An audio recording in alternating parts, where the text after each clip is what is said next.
Hello மக்களே, welcome to SP cinephile YouTube channel. நீங்க பார்க்க போறது இன்னைக்கு டிஸ்னி பிளஸ் ஹாட்ஸ்டார்ல ரிலீஸ் ஆன ஹரிகதா சம்பவாமி யுகே யுகே அப்படிங்கிற தெலுங்கு வெப் சீரிஸோட ரிவ்யூ தான் பார்க்க போறீங்க. இந்த சீரிஸ்ல ஸ்ரீகாந்த், ராஜேந்திர பிரசாத் லீடா நடிச்சிருக்காங்க. இந்த சீரிஸை டைரக்ட் பண்ணவங்க மேகி. இப்போ இந்த சீரிஸோட ரிவ்யூக்கு போறதுக்கு முன்னாடி என்னோட சேனலை இப்பதான் ஃபர்ஸ்ட் டைம் பார்க்கணும், சப்ஸ்கிரைப் பண்ணி சப்போர்ட் பண்ணுங்க. வாங்க இப்போ ரிவ்யூக்குள்ள போகலாம். சீரிஸோட கதையை பொறுத்த வரைக்கும் ஆரம்பத்திலேயே 1982 ஒரு காட்டுப்பகுதியில் இருக்கிற ஒரு கிராமத்துல ஒரு பையன் ஒரு கொலை செஞ்சிடறான். எதுக்காக செஞ்சான் அப்படின்னா, கீழ்ஜாதி மக்கள் அப்படின்னு அவனை ட்ரீட் பண்ணி அவங்க அம்மாவை அவன் கண்ணு முன்னாடியே கொலை பண்ணிடுவாங்க. அதனால அந்த பையன் மத்த கொலை பண்ண எல்லாத்தையுமே கொன்றுவான். அதுல இருந்து ஒரு 8 வருஷத்துக்கு அப்புறம் 1990 ஸ்ரீகாந்த் ஒரு போலீஸ் எஸ்ஐயா இருக்காரு. அவர் ஒய்ஃப் இறந்துடுறாங்க ஒரு ஷூட் அவுட்ல. ஒரு குழந்தைய தூக்கிட்டு ஒரு ஃப்ரெண்ட் இருக்கிற ஊருக்கு போறாரு. அந்த ஊர்ல மர்மமான முறையில கொலைகள் நடக்கும். அது ஒவ்வொரு கொலையுமே கிருஷ்ணர் அவதாரத்துல நடக்கிற மாதிரி ஊர் மக்களுக்கு தெரிய வரும். சோ கடவுள் தான் இந்த மாதிரி வேலையெல்லாம் பாக்குறாங்க, கெட்டவங்களை அழிக்கிறாங்க அப்படின்னு ஊர் மக்கள் நம்புறாங்க. அப்படி இருக்கிற டைம்ல ஸ்ரீகாந்தோட ஃப்ரெண்டையே கொலை செஞ்சிடறாங்க.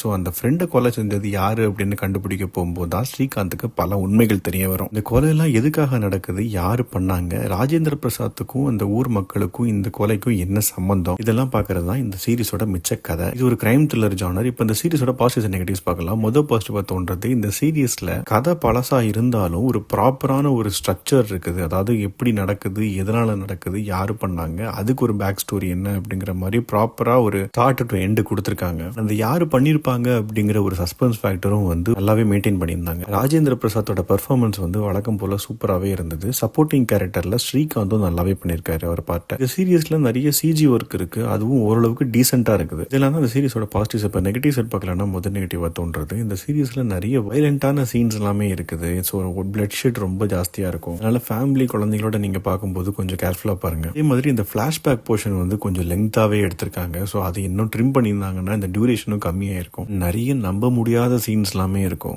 பார்க்கும்போது உங்களுக்கே புரியும் என்ன சொல்றேன் அப்படின்னு. ஸோ அதெல்லாமே கொஞ்சம் அவாய்ட் பண்ணிருக்கலாம், இல்லைன்னா ப்ராப்பரா ஜஸ்டிஃபை பண்ணிருக்கலாம். இது 90s நடக்கிற காலகட்டம் அப்படிங்கறதுனால சினிமோட்டோகிராஃபில ஏதாவது டிஃபரெண்டா ட்ரை பண்ணிருக்காங்களா அப்படின்னு தெரியல. ஏன்னா நமக்கு பார்க்கும்போது ஏதோ பழைய வெப் சீரிஸ் பார்த்த மாதிரி இருக்குது. ஸோ செட் ஒர்க், காஸ்டியூம்ஸ் இது எல்லாமே 90s காலத்துல இருக்கிற மாதிரி தான் இருக்குது. சினிமோட்டோகிராஃபி ரொம்பவே டல்லா இருக்குது பாக்குறதுக்கு. மொத்தத்தில் இந்த சீரிஸை பத்தி சொல்லணும் அப்படின்னா, டைரக்டர் ஒரு யூஷுவல் ஸ்டோரியை ஒரு டிஃபரெண்டான வேல பிரசன்ட் பண்ண ட்ரை பண்ணிருக்காரு. என்ன பொறுத்த வரைக்கும் ஒரு ஆவரேஜான சீரிஸ் தான் இது. தமிழ் டப்பிங்லயும் ஹாட் ஸ்டார்ல அவைலபிளா இருக்குது. நீங்க பார்த்துட்டு எப்படி இருந்தது அப்படிங்கறத கமெண்ட் செக்ஷன்ல சொல்லுங்க. அடுத்த வீடியோல சந்திக்கிறேன். பை.